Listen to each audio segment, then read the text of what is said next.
Newell Bringhurst is an independent scholar and a widely published author. Has done many books, and too many of them to hold up.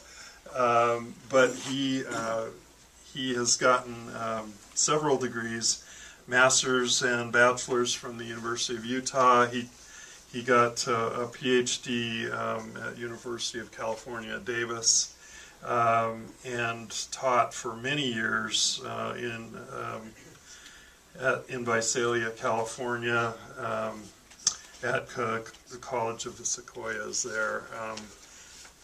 Together, well, I was going to mention too, Newell is past president of the Mormon History Association, and has been had a number of positions with that organization, also in the John Whitmer Historical Association, of which he served as president.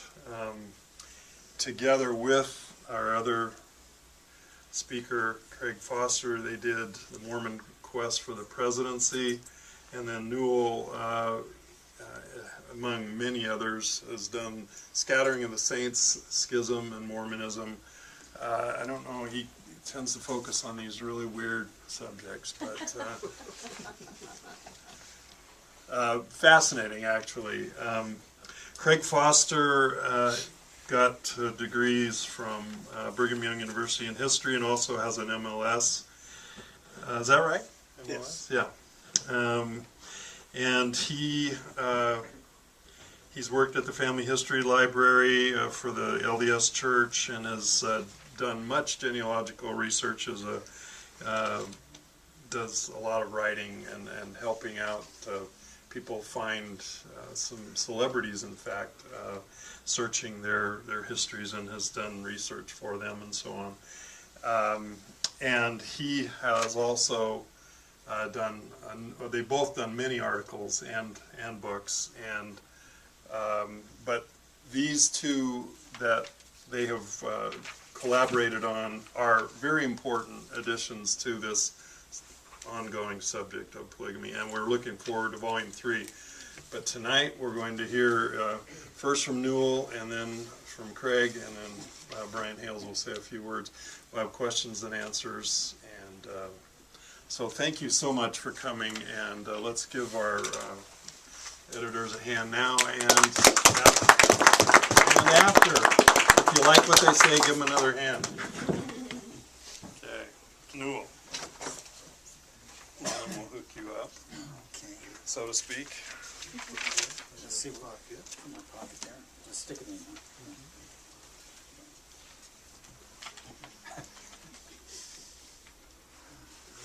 Sound right. Okay, can you hear me? Is it projecting? Yes. Okay, yeah, I'll try not to talk too loud, because I have a tendency to sort of get louder and louder as I go along, and I'll try to keep it somewhat modulated. But I'm really heartened by the turnout tonight. I really appreciate all of you coming out on. It's been kind of a cold, blustery couple of days. I'm not quite used to this kind of weather. It's always sort of a shock when I come back to Utah. There's always the old joke that having to adjust to a whole different climate, whole different ambience all the way around. My favorite line is always, coming into the Salt Lake International Airport, please set your watches back 20 years. But anyway, that's the old joke. But I just really, I'm really pleased, and and Craig and I really express our sincere appreciation to Benchmark for allowing us the opportunity to discuss Volume 2 of our projected 3-volume trilogy, The Persistence of Polygamy, subtitled From Joseph Smith's Martyrdom to the First Manifesto, 1844 to 1890. How many of you came to the first presentation that we gave? I know several of you are here. Let's just see a show of hands. As some of you might recall who came to that first thing some 3 years ago in April 2011, we boldly announced our intention at that time to have Volume 2 completed and in print by the fall of 2011. Ho, ho, ho. But alas, that was not going to be the case, because the entire task actually took 2 years longer than we had anticipated. We'd like to think that our second volume was well worth the wait, and hopefully you'll come to the same conclusion. In my remarks tonight, I will focus on 3 questions that I would guess is on the minds of those of you here tonight. First, why yet another volume dealing with the much-written topic of Mormon polygamy? Second, what makes our book different from previous studies on the topic? And finally, what motivated Craig and I to undertake the writing and editing of not just 1, not just 2, but 3 volumes on plural marriage? Well, I guess we're trying to keep up with Brian over here, because Brian has got, according to my count, I think he's got 6 volumes in print, if you count the 3-volume Joseph Smith, and then I think he's done, 3 on Mormon fundamentalism. So we're trying to catch up with Brian over here, one of our contributors. Maybe that's that's our hidden agenda. I will attempt to answer the last question first. What motivated Craig and I to undertake this project? It had its immediate origins as a result of a number of papers, outstanding scholarly papers, given on plural marriage at the September 2008 John Whitmer Historical Society meeting in Voree, Wisconsin. In the wake of that meeting, the managing editor of John Whitmer Books asked me to organize and edit these papers into a single volume under the title, The Persistence of Polygamy. My original intent was to produce a single edited volume of essays by various authors covering the evolution of Mormon polygamy from its origins under Joseph Smith down to its present practice by fundamentalist Mormons. When I enlisted Craig Foster to work with me as co-editor, we continued to envision a single volume of essays. But as Craig and I began to edit the editing process, we were approached by a number of other scholars who had written on the topic and had done an outstanding job and wanted their essays considered for our volume. We continued to have people doing this over the next several months. It kind of grew like Topsy. Ultimately, we found that we had gathered more essays than we could realistically include in a single volume. As a result, we expanded the Persistence of Polygamy into a 3-volume project. The first volume, as I previously mentioned, was published in late 2010 under the subtitle Joseph Smith and the Origins of Mormon Polygamy. It contained 8 never-before-published essays focusing on a number of controversial aspects of polygamy as practiced by Joseph Smith Jr. from the 1830s down until the time of his death in 1844. And this kind of a commercial plug for Volume 1. Well, Volume 2 carries the story of Mormon polygamy forward from Joseph Smith's death in 1844 up until the time of the First Manifesto, some 40 years later. I want to next turn to the second question. How does Volume 2, subtitled From Joseph Smith's Martyrdom to the First Manifesto, differ from the myriad of previous studies focused on this so-called middle period of polygamy? This volume, we feel, is unique in several respects. First, each of the 12 essays is an original, never-before-published essay reflecting current cutting-edge scholarship. Second, the volume is unique in that that we have recruited an eclectic mix of authors, ranging from established writers who've written extensively on the subject to younger scholars trained in the latest methodologies. And finally, Each of the essays deals with issues and or individuals either overlooked or not adequately examined in previous studies. I want to turn next to the content of the essays themselves and kind of give you a feeling for what the structure of the volume is. 7 of the 12 essays focus on plural marriage as it evolved under Brigham Young and his Utah Great Basin Mormon followers.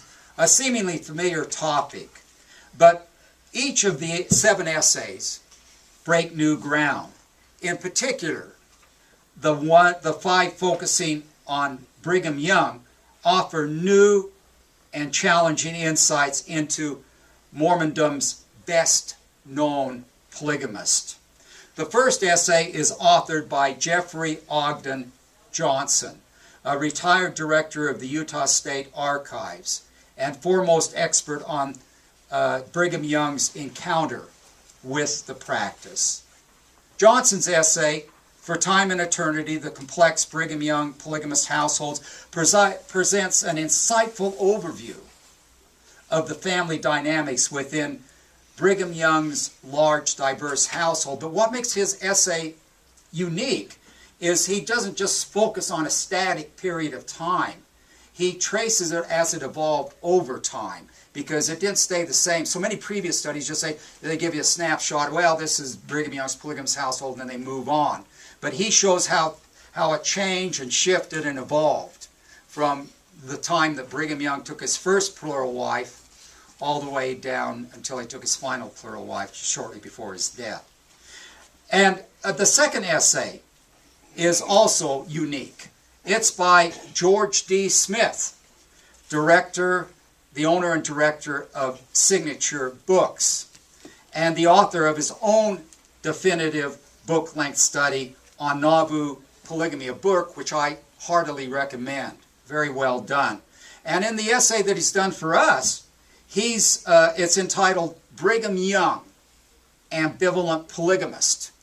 And I think that title reflects the approach that he's taken. He's taken a somewhat more gloomy approach toward Brigham Young and the practice of polygamy, showing that Brigham Young was at times very bothered and very torn concerning the practice. It was not an easy principle to live, as you might imagine, trying to keep all the needs and whims of 53 women. You know, it was, you can imagine the Herculean problems in doing that, and he gives you a sense of that. I have trouble with one, you know. So anyway, okay. Now Connell O'Donovan, and he's with us here tonight. He, independent scholar, he's done some really outstanding, wonderful work. And his essay is most thought-provoking. A seminal essay in many ways, in which he looks at Brigham Young, African Americans, and plural marriage, schism, and the beginnings of black priesthood denial. He asserts, and very convincingly asserts, that Brigham Young's fateful, mislaid decision to deny blacks the priesthood and sacred temple ordinances was intertwined with the expansion of Mormon polygamy. Brigham Young, according to Connell, was further motivated by his deep-seated disdain for racial intermixture. He made some pretty volatile statements concerning the evils of racial intermixture, along with his decision, albeit again misguided, as territorial governor to legalize black slavery in Utah, making Utah the only Western territory to allow the peculiar practice. Very important essay. In my own essay, Where Have All of Brigham Young's Wives Gone? I took that title from Where Have All the Flowers Gone? But I better not go on. I know I'm a terrible singer. I just didn't inherit that. But that's where I got the idea for the title. A Latter-day Saint ambivalence over its over its polygamous past. I attempt to trace the evolving, changing way in which Young's plural wives have been portrayed in the writings of various authors, both Mormon and non-Mormon, over the course of the past 150 years, from Brigham Young's lifetime right down to the present. Then Craig L. Foster, who works for the LDS Family History Library, has done another path-breaking essay, a topic that has also been neglected, in 6 polygamous LDS presidents and their wives, from Brigham Young through Heber J. Grant.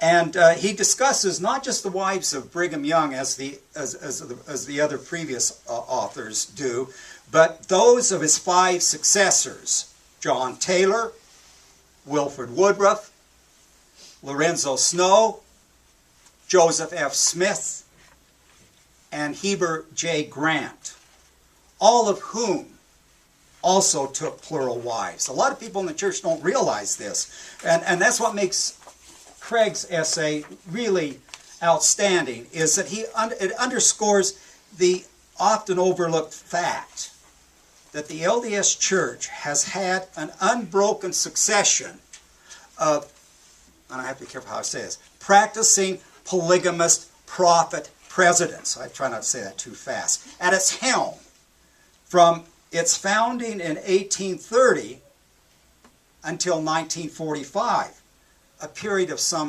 115 years. I'm old enough to have lived to, in a church where the church was led by a one-time polygamist. By the time he became president, he was no longer practicing polygamy, but still the fact remains. Craig will have much more to say about this topic in his own presentation.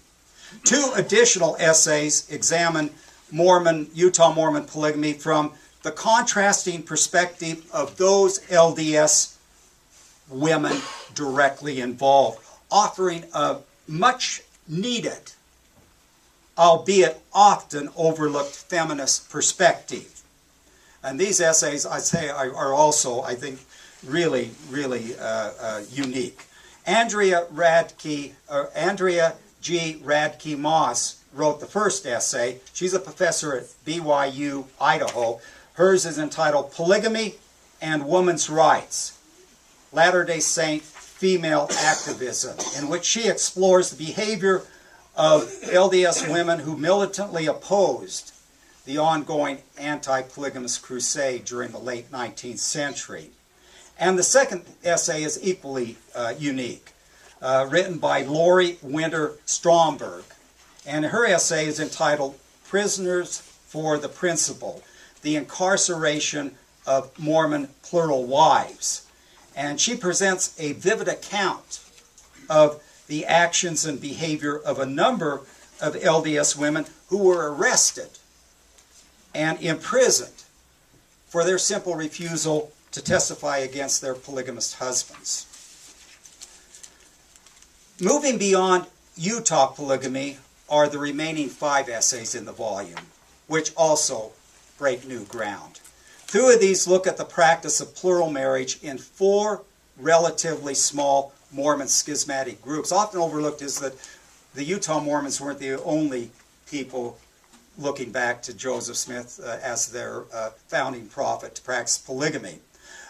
Vicki Speake, who is a writer and author of a major study of James J. Strang, focuses on the charismatic, schismatic Mormon leader. In her essay, James J. Strang and His Followers, Plural Marriage and Family Relationships. As you probably will recall, those of you who are versed in history, Strang emerged as a major rival to Joseph Smith following the death a major rival to Brigham Young following the death of Joseph Smith.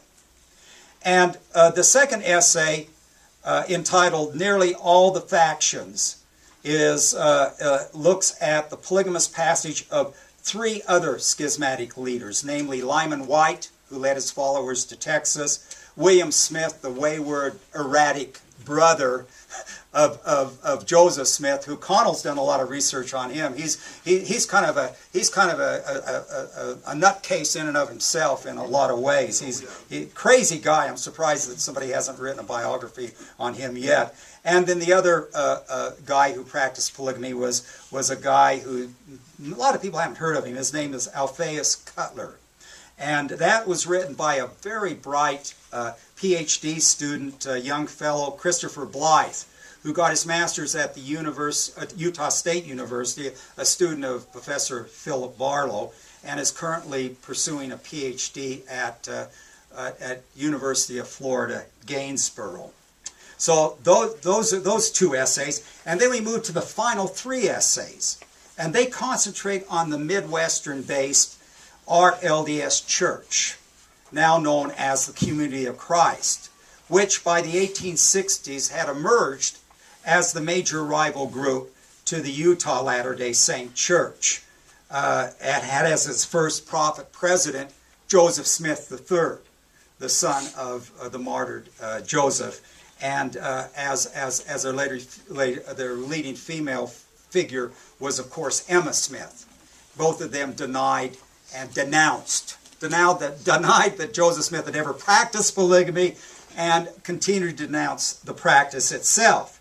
And most fascinating is the essay that Brian co-authored, and I mentioned his work. He's done a tremendous, a lot of outstanding work, both on Mormon fundamentalism, Mormon polygamy, and on Joseph Smith. This essay looks at the dueling Smith cousins, the Midwestern Smiths versus the Utah Smiths, and it's LDS Joseph F. Smith versus RLDS Joseph Smith III.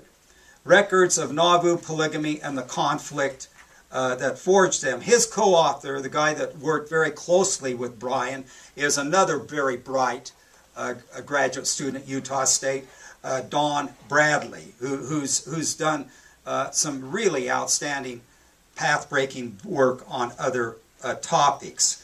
And so these two scholars trace the two major rival LDS groups relative to their contrasting positions on plural marriage. Now, the second essay in this section on the RLDS Community of Christ is entitled 19th Century Polygamists Who Became RLDS. And that one is written by Louis Wagand, himself a member of the Community of Christ and a lay historian. He explores the fascinating journey taken by a number of one-time polygamists who abandoned the practice to join the staunchly anti-polygamist RLDS Church. And then the final essay, which is was sort of a hard one to place because it pulls the story of polygamy into the 20th century, a little bit beyond what the title of the book seems to indicate. But we felt that it was such an important essay that we felt it should be an essential part of Volume 2. And it was written by a premier scholar by the name of Richard P. Howard. You probably haven't heard of him, but he was a retired church historian for the RLDS Church, a one-time church historian. And his essay looks at RLDS dealing with a dilemma, a real conundrum. The RLDS involvement, that's the essay is entitled RLDS Involvement with Sorora Indian Polygamists, and the bringing forth of D&C, Doctrine and Covenants, Revelation 150. And that story took place between 67 and 72.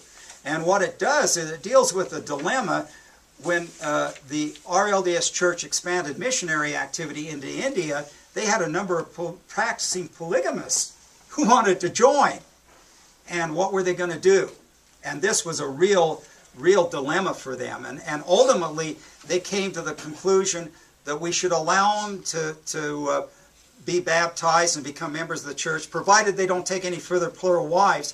And it really went down hard with the traditionally hardline anti-polygamist membership of the church. And so that's why they had to bring forth a revelation. It's 150 in their Doctrine and Covenants, which gave a divine sanction for them to do that. It's an absolutely fascinating story, and it really contrasts. You know, it's like the old movie with Eddie Murphy and Don Aykroyd. It's like the two churches that sort of traded places relative to how they handled people who were polygamous and wanted to join. Well, in conclusion, as indicated earlier, our Persistence of Polygamy, from Joseph Smith's Martyrdom to the First Manifesto, is the second of our trilogy. As for the third volume, subtitled Fundamentalist Mormonism from 1890 to the present, both Craig and I are commencing the process of evaluating the 16 essays, and we have two of those authors with us today who are contributing essays to that volume. Both of them are fundamentalist Mormons, and we've got Mary Ann Watson right over here, and Ann Wild. Mary Ann's doing 2 essays for the volume, and Ann has completed her 1 essay that will appear in that volume.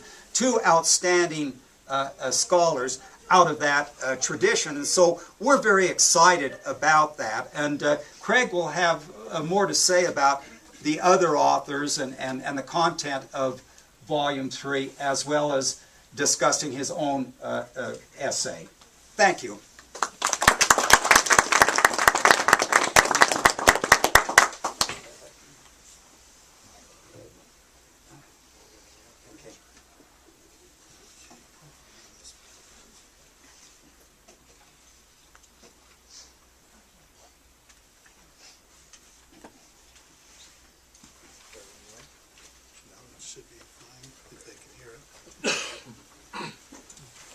Can you hear me? Yeah. Can you hear me now? Yeah, okay. Okay, so Newell Bringhurst has discussed aspects of the persistence of polygamy after the death of Joseph Smith in 1844 and going to 1890. I'm just going to give a really quick overview of my essay, which is that I discuss, as he mentioned, the plural wives of Brigham Young through Heber J. Grant. And what I have done is I looked at several different questions dealing with why they would have been selected as wives. And I looked at proximity, relationships, different things like that, and did quite a bit of genealogical research into the different wives, and also looked at demographic aspects.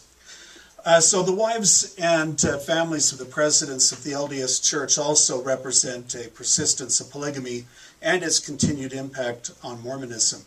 Between the 6 church presidents, Brigham Young through Heber J. Grant, there were a total of 98 wives and 225 children. Brigham Young fathered 57 children by 16 wives. John Taylor fathered 34 children by 7 wives. Wilford Woodruff fathered 33 children by 5 wives. Lorenzo Snow fathered 41 children by 9 wives. Joseph F. Smith fathered 48 children by 5 wives. And Heber J. Grant fathered 11 children by 3 wives. The oldest of the 225 children was Elizabeth Young, born in 1825, 5 years before the restoration of the church, to Brigham Young and his first wife, Miriam Works. That was 31 years before Heber J. Grant, the last of the polygamous prophets, was born. It was 81 years before Royal Grant Smith, the youngest of the 225 children, was born. He was born in 1906 to Joseph F. Smith and his 6th wife, Mary Taylor Schwartz, Smith's 6th wife. The last of these 225 children to die was Frances Marion Grant, youngest daughter of Heber J. Grant, and this is what I find to be fascinating, and the widow of the late United States Senator Wallace F. Bennett of Utah, and mother of then United States Senator Robert F. Bennett. She died in 1995, 165 years after the founding of the church, and 151 years after the martyrdom of Joseph Smith. Each of these men personified the persistence and the complexity of plural marriage. The first 7 presidents of the LDS Church, including Joseph Smith, were polygamists.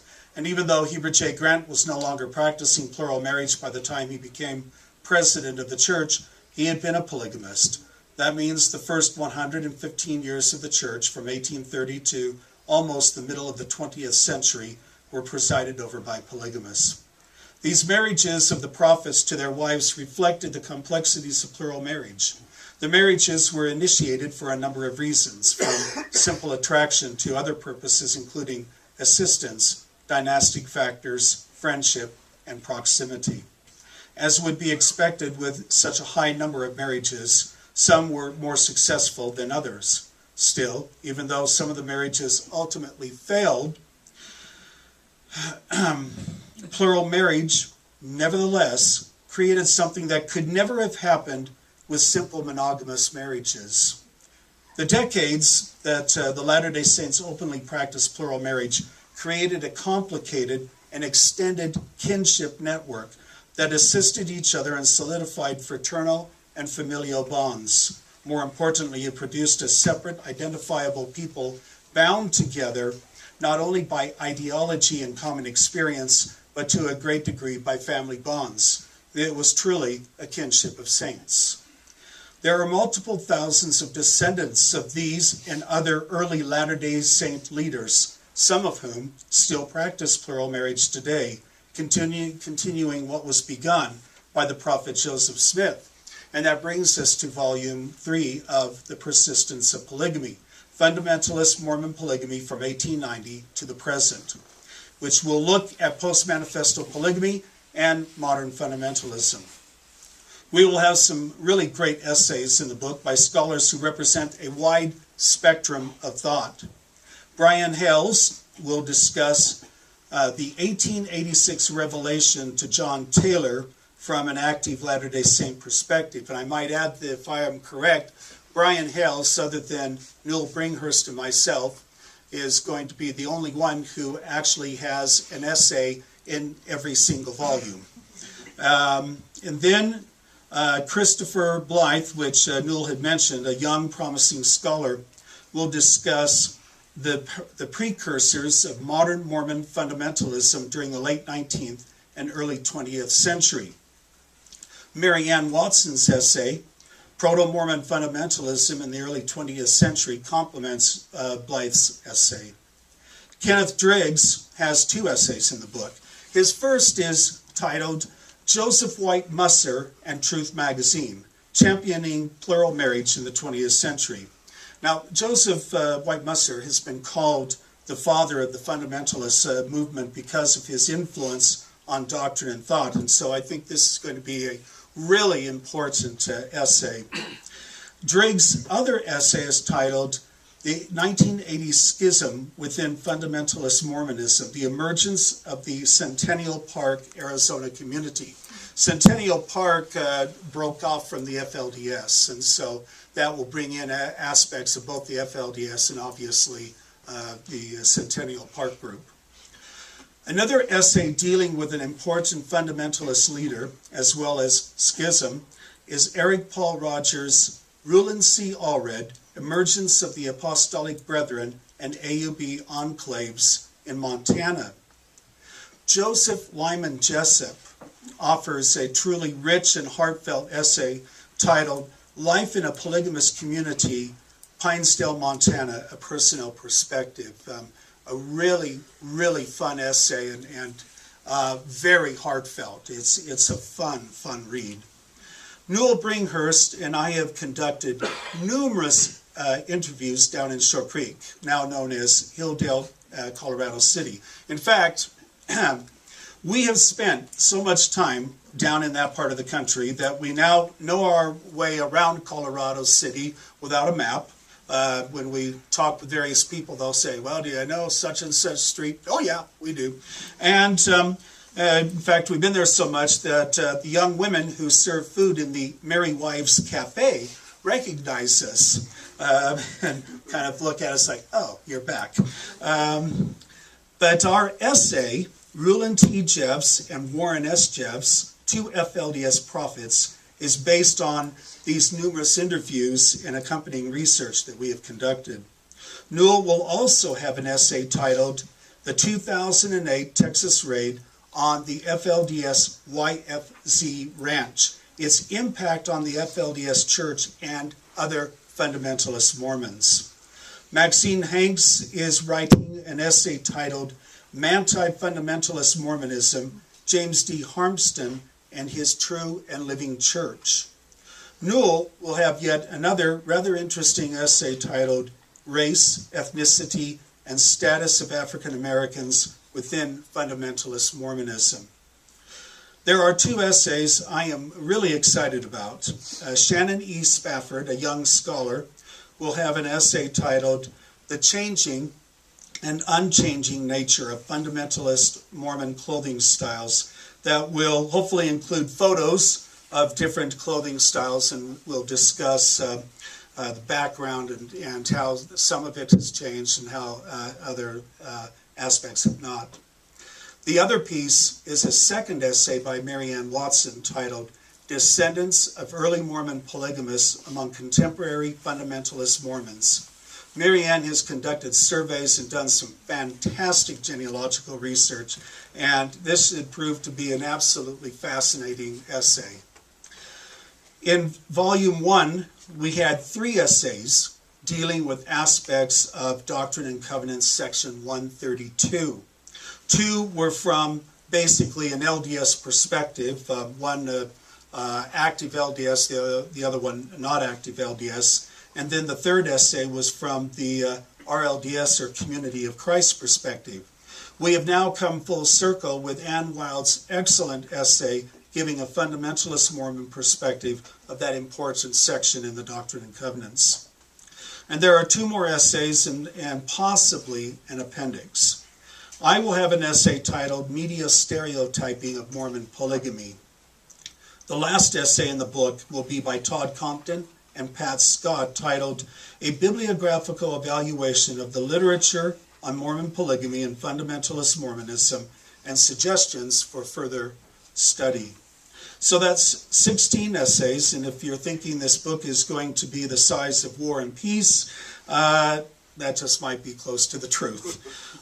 Seriously though, we have wonderful essays, and unfortunately we have had to even turn down some other essays because we have just plain run out of room on such a fascinating topic.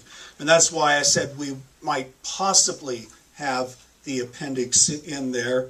If we can squeeze it in, we will have an appendix similar to what we have done in the last 2 volumes. In the Volume 1, we had the plural wives of Joseph Smith as an appendix, and then obviously in this volume we discussed the plural wives of Brigham Young through Hubert J. Grant.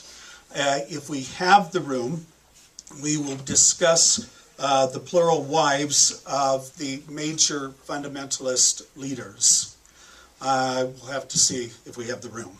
Either way, this third and last volume will truly demonstrate the persistence of polygamy, and I think will be a really fun read for everyone. Thank you.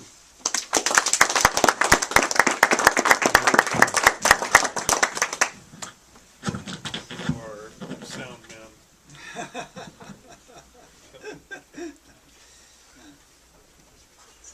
This is our youngest Landon, part of the family dynasty here at Benchmark.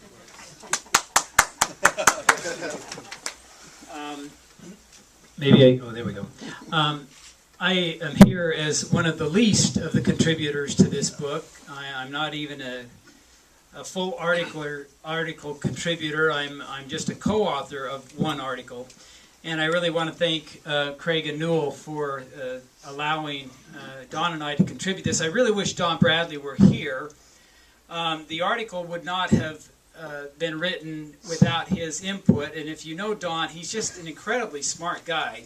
He lived with my family a while back, and we used to go out running and jogging around Layton, and I remember one day we're talking about different things, and he goes, you know, if the RLDS Church had never formed, or if they had not sent their missionaries to Utah to say that Joseph Smith Jr. was only a monogamist, we wouldn't have all of this really great documentation of what had actually happened in Nauvoo.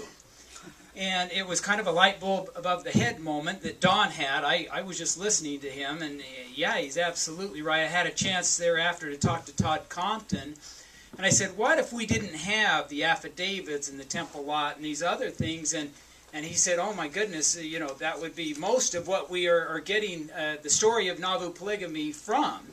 And I would venture the number of 75% of the documents that we use come from one of these collections. And briefly, what they are, first is in 1869, Joseph Smith's sons, Alexander and David, came to Utah as missionaries, saying Joseph was a monogamist.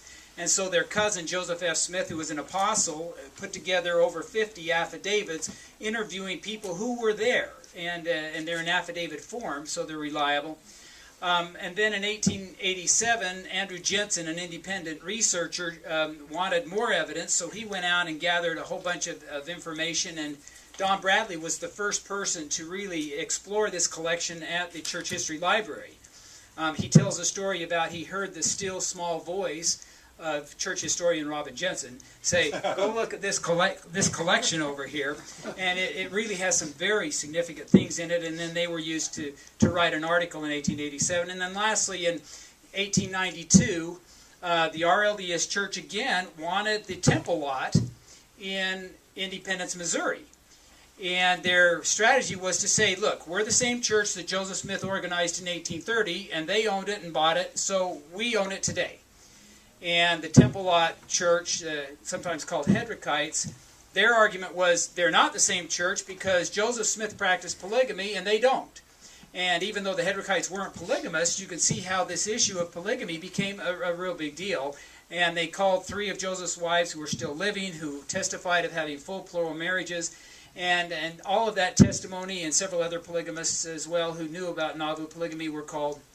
We wouldn't have that. So ironically, I just want to thank the RLDS Church and their missionaries for all this great documentation that we have of Nauvoo polygamy, because if they had never formed, or if they hadn't sent their missionaries out, it would be virtually impossible to know what really had happened. And even now you could argue that the sources are not that great, but if you take those away, we would really be in the dark. Thanks.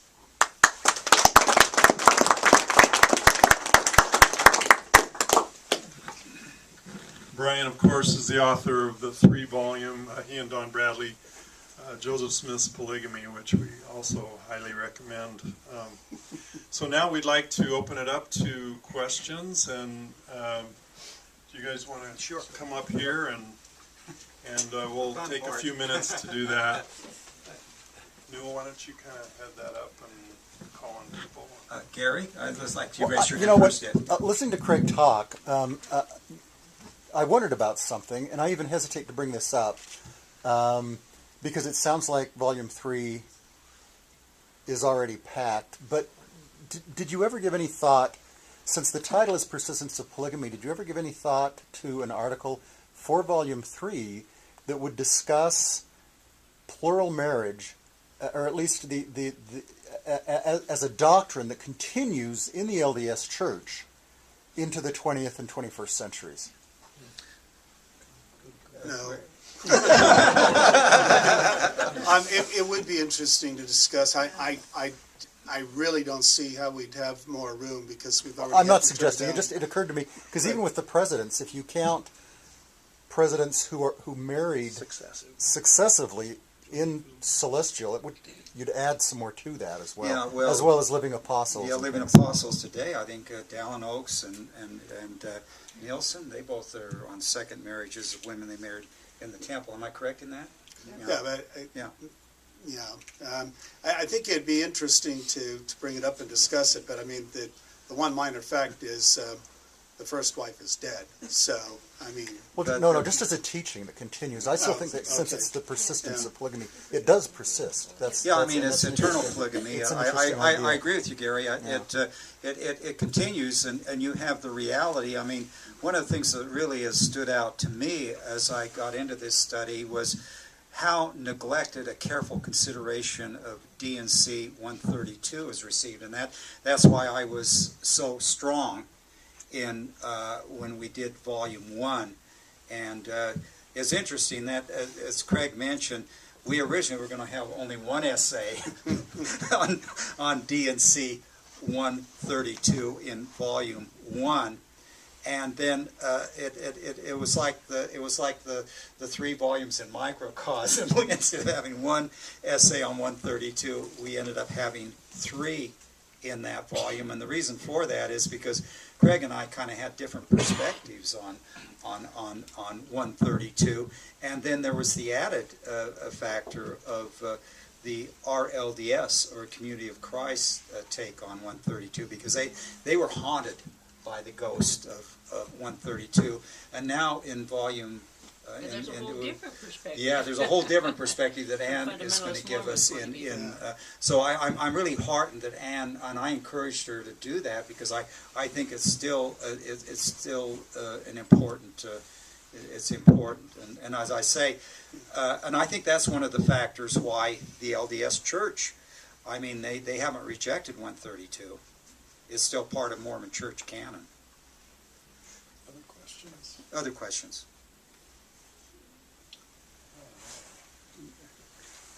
Oh, yes. I'll just make a comment. In a priesthood meeting a few months ago, Richard Edgley's in my ward, and he said that when people say to Richard, Elder Scott, why don't you get married? He says, I am married. So that's kind of an interesting thing. And then in the early days of Paul Dunn, we heard him in a question and answer thing, and somebody asked this question about, if his wife were to die, would he marry again in the temple and essentially be living polygamy? And of course, with his wit, he said, well, my wife's already told me that if I do that, I'd still only have one.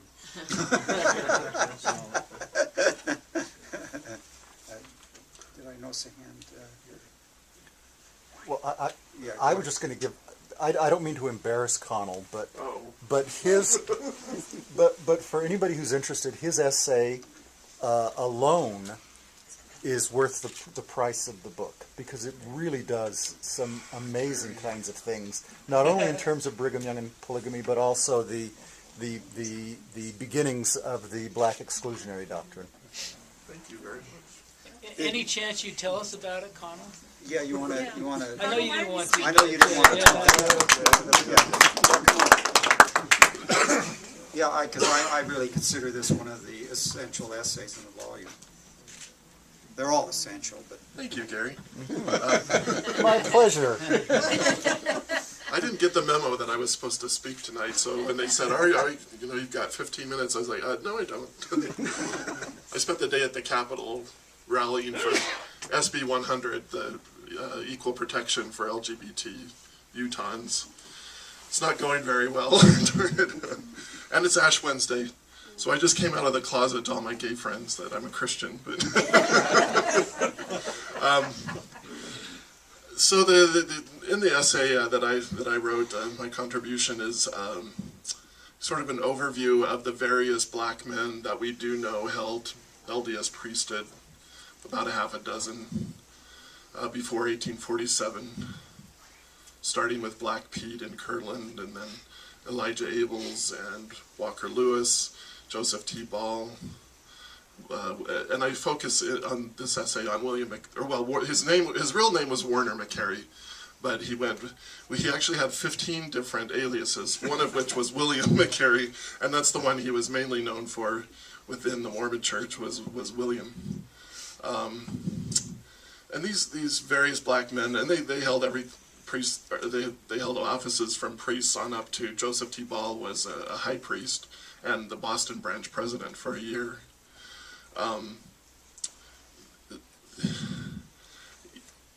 Each one of these men, other than Walker Lewis, at some time apostatized from the LDS Church, and 4 of them had relationships with white women, and that was sort of the thing that really irked Brigham Young the most, his disdain and revulsion over interracial marriage. So I kind of explained that if he were to allow black men full access to the priesthood. That included celestial marriage, plural marriage. So, and there weren't a lot of black women in the church. So who would these black men marry plurally? It would be white women. And he wasn't going to have any of that. So in March, it kind of focuses in on the year 1847. In March of 1847, Brigham Young is still fully accepting of blacks holding the priesthood. And he highly praises Elder Walker Lewis back in Boston as one of the, an example for his more whiter brethren to follow. And says, this is an elder, this black man is an elder that people should follow. By December of that year, he's completely reversed his opinion. And a lot of it has to do with Walker Lewis's son, Enoch Lewis, who marries a white woman.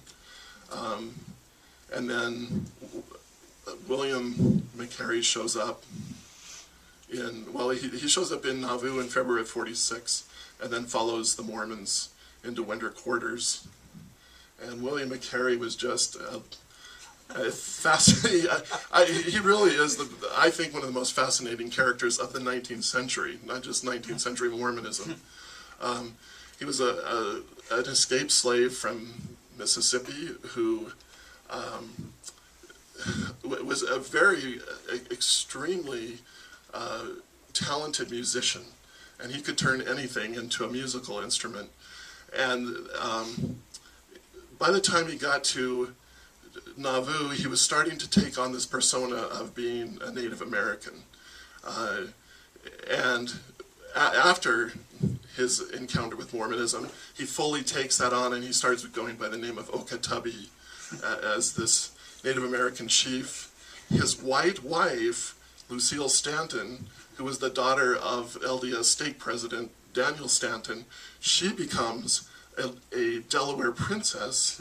So this white woman and this black man tour all over the then United States and some of the territories as this Native American couple.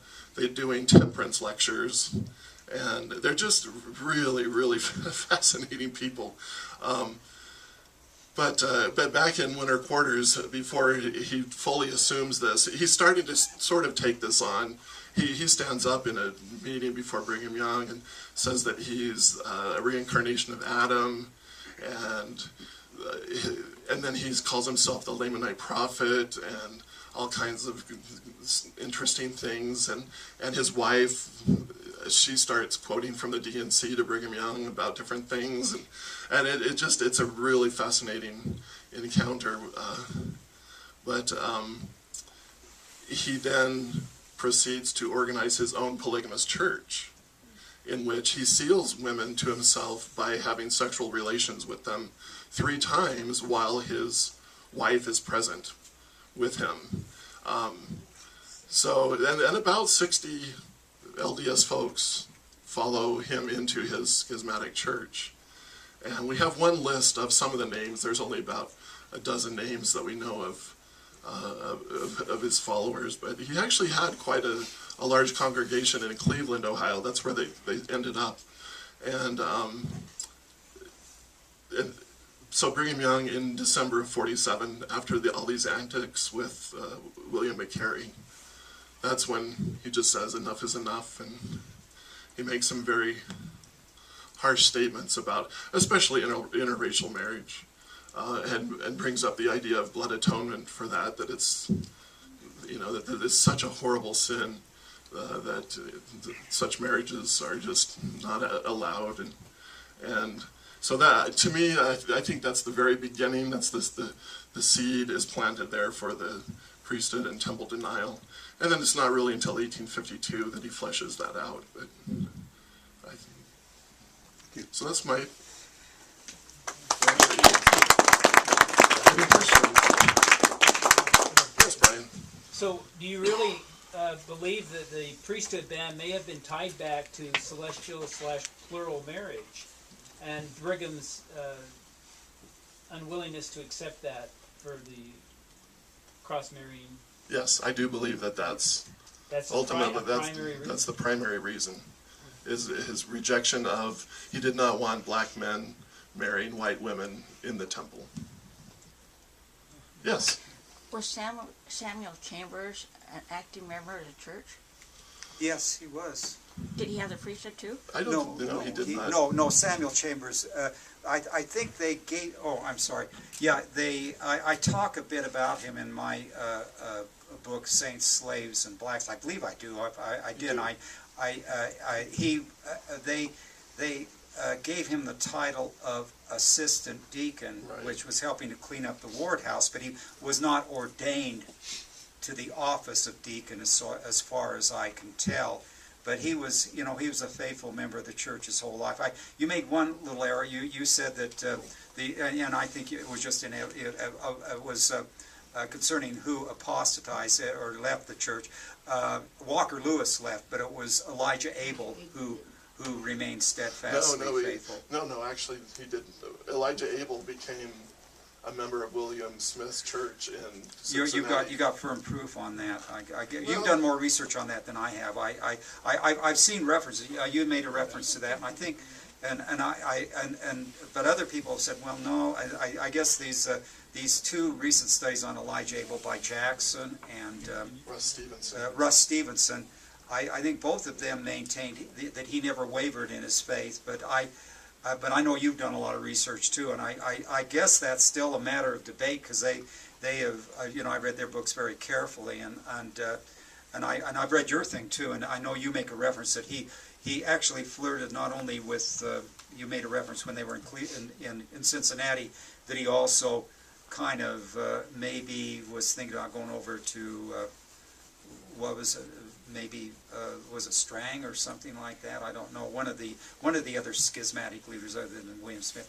Maybe it was William Smith. I can't remember. No, that was William Smith, and that was in Cincinnati, wasn't it? Yes. Okay. Yeah. Joseph T. Ball became a Strangite. Yeah. But so. Go ahead. So just to clarify more on that,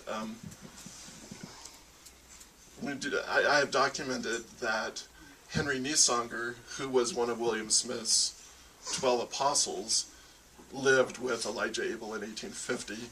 And then when William Smith had to flee for his life because one of the husbands of one of his plural wives was chasing him to kill him, he took refuge at the home of Elijah Abel. I think that's pretty good evidence that Elijah Abel was a Smithite, or a member of the William Smith Church, or at least, if not a member, certainly sympathizer. A sympathizer, or more than that. But and then the issue with Walker Lewis, he did leave the church, but only after 1852. When he came out here, he left Boston, came to Utah in 1852, just in time for Brigham Young to enact the pro-slavery law. And I think he was horrified by that. Yeah. So he turned around and the following spring went back to Massachusetts and rejoined the Episcopal Church. But that's after 1847. Yeah, right, yeah. Very good, yeah. Go ahead, question? Yeah, over here. Did Fanny Alger ever become a part of anybody's polygamous family? Not that we know of. I mean, she kind of disappears out of history. Repeat the question. I'm sorry. The question is, did Fanny Alger ever become a part of any polygamous group? And as far as the research has been done, the guy that's done the definitive research on that is, of course, Don Bradley. And Don Bradley indicates no evidence that she ever became a part of any other movement. She almost disappears completely from history after she leaves Mormonism. Yes. This question is for Connell. Oh, yeah.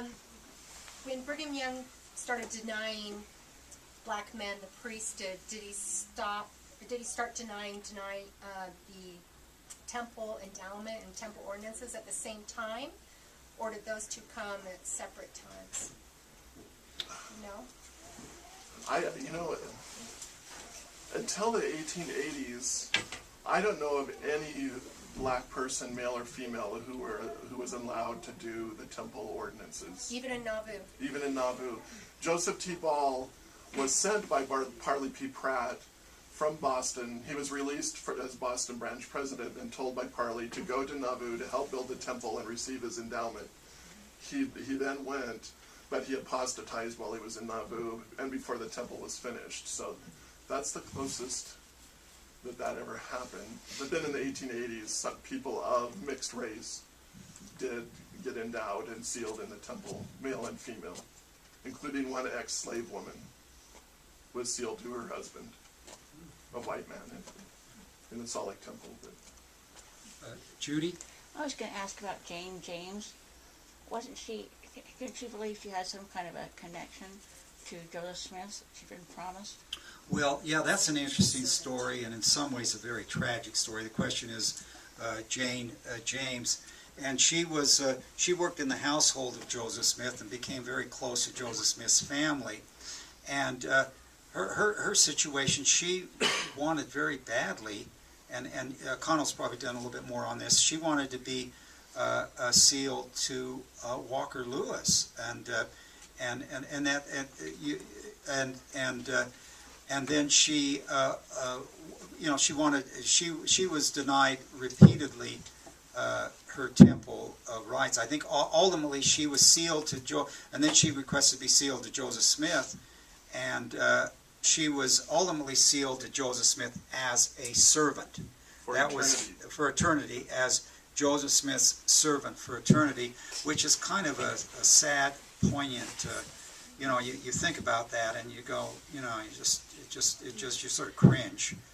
And she wasn't even allowed in the temple to do that. Bathsheba Smith had to stand in proxy for her for that ritual.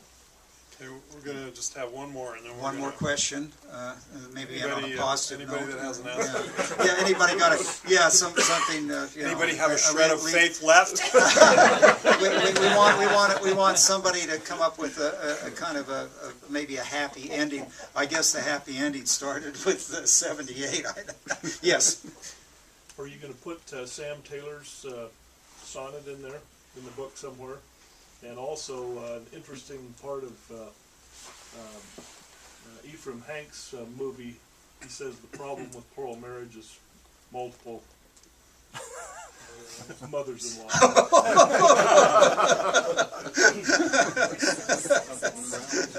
A light note there. Yeah, well, we all know that one is petty, right? Okay. Thank you again so much. Please.